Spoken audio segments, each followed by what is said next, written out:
The sound and music on Dead Space, I think, are more important than they have been on any game, certainly that I've worked on.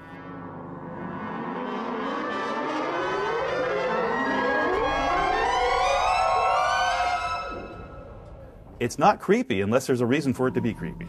We're able to emphasize the fear and support it. And if it's this big, we can make it this big on the fear scale. We were really fortunate on this game that Glenn realized early on, even though he didn't quite know what it was he wanted, he knew that audio was really important. And so he's really made us a big part of it. We've done this before where we've turned off a scary movie, the picture, and just run the audio, and it's very scary. But if you turn off the audio and just watch the movie, it's not scary at all. So in our game, audio is just about everything. Audio and the visual have to be sort of married together.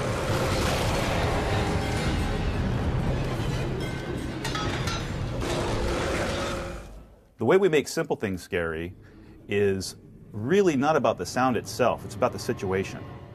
It's about why that sound happened, the timing, right? It's about what was the reason for that. And usually it's, I don't know what the reason was. And you're completely mystified. Why did that sound happen? And you look around, and you know something's out there, but you don't know what. And it's that not knowing that makes you scared. I think one of the most unique audio elements of Dead Space is not necessarily the sounds we make. It's the control of the sounds we make.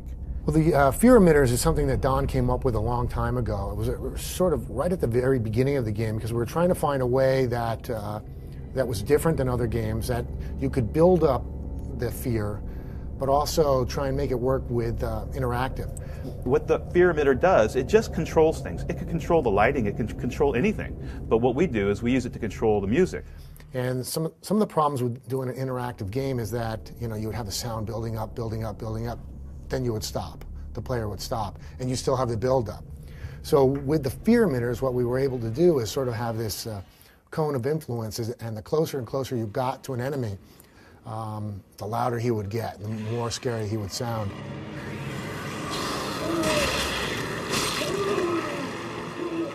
And we wanted to create music that not only sort of guided the player towards the right path, but also was interactive.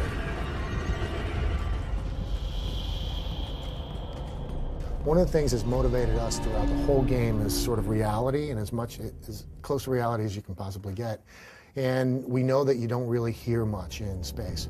Everything goes dead, and we filter out almost everything. And what you hear is more of the heart pounding and your breathing. That's the main thrust of the sound. But when you're fighting a creature, you need to, if the guy's out there, you need to have some kind of, so the way we work it is that these are the sounds that are coming through the metal of the ship, through the boot, the grav boots, and into his helmet, right? So you can kind of hear a little bit, but nothing else. And that's been a really big hit, because as soon as you open the door, we kind of change the palette, and then we change the sound, and you feel like you're in space.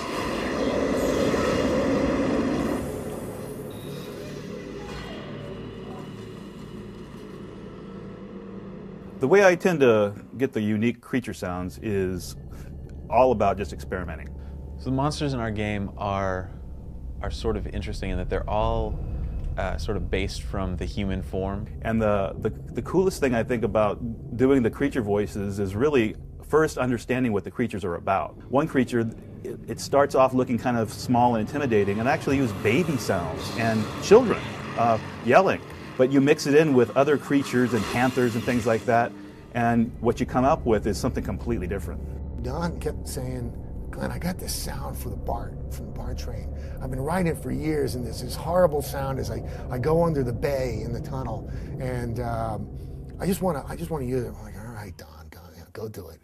So he comes back, and it's this horrible sound, and he puts it in this one part of the game where we have no action, no enemies, nothing, and all we're doing is blinking the light, and people just want to run out of that room. It's one of the, greatest moments in the game, but nothing's happening but sound and light. And from then on, I just said, Don, you're going to run with this, you know. Yeah, that was a great idea. So I was asking him the other day, you got any more of those BART train ideas?